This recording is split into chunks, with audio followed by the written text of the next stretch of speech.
Praise the lord అండి. అందరికి వందనాలు. యేసుతో నడవండి కార్యక్రమానికి మిమ్మల్ని ప్రేమపూర్వకంగా స్వాగతిస్తున్నాము.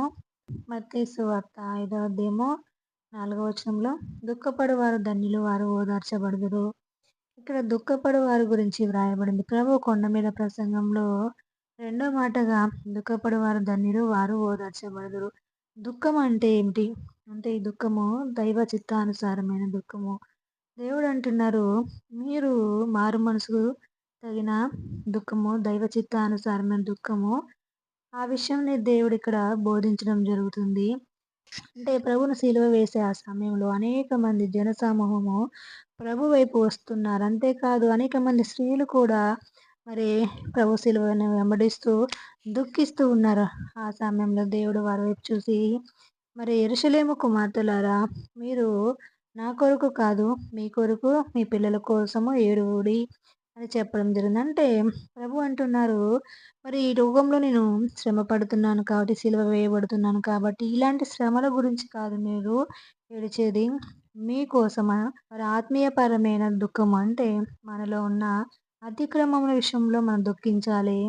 మరి మనం జీవితంలో పరివర్తన రావడానికి మనం దుఃఖించాలి.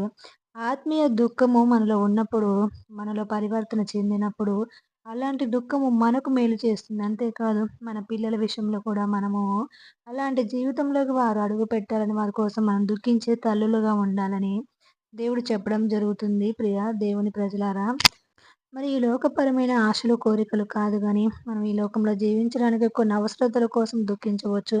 కుష్ఠరోగి వచ్చి, ప్రభువా, మరి నేను కుష్ఠరోగంతో బాధపడుతున్నాను. నీకు ఇష్టడైతే మరి శుద్ధిగా చేయమన్నప్పుడు దేవుడు శుద్ధి చేయడం జరిగింది. ఎందుకంటే ఆ వ్యక్తి కుష్ఠరోగంతో జీవితాంతం బాధపడుతూ ఉండడం దేవుడి చిత్తం కాదు.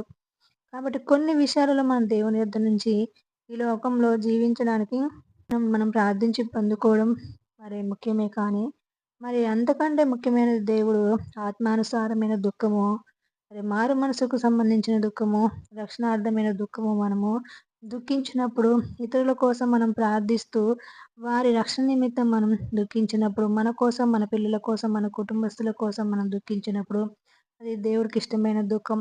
వారు ఓదార్చబడతారు. అంటే ఈ లోకంలో మనం దుఃఖించే బిడ్డలుగా ఉన్న దేవుడు రాజ్య విస్తీర్ణంలో మనం చేసే ప్రార్థన మరి వ్యర్థం కాదు. ప్రభు రాజ్యంలో మనం ఓదార్చబడే విధంగా ఉంటాం. అంటే నెమ్మది పొందుకొని ఉంటాము. అందుకే మరి ప్రజలారా, మీరు మీ కుటుంబంలో ఎవరైనా మారు మనసు లేదా, రక్షణ లేదా, మరి ఆత్మానుసారమైన దుఃఖము ప్రభువుని యుద్ధ మీరు దుఃఖించినప్పుడు, ప్రభు మీ ప్రార్థనను బట్టి వారు మారు మనసు రక్షణలోకి రావడానికి కృప చూపిస్తారు. కాబట్టి మీరు తప్పకుండా ఈ ఆత్మానుసారమైన దుఃఖాన్ని మీరు మీ జీవితంలో చేర్చుకోవడం ఎంతైనా మేలు.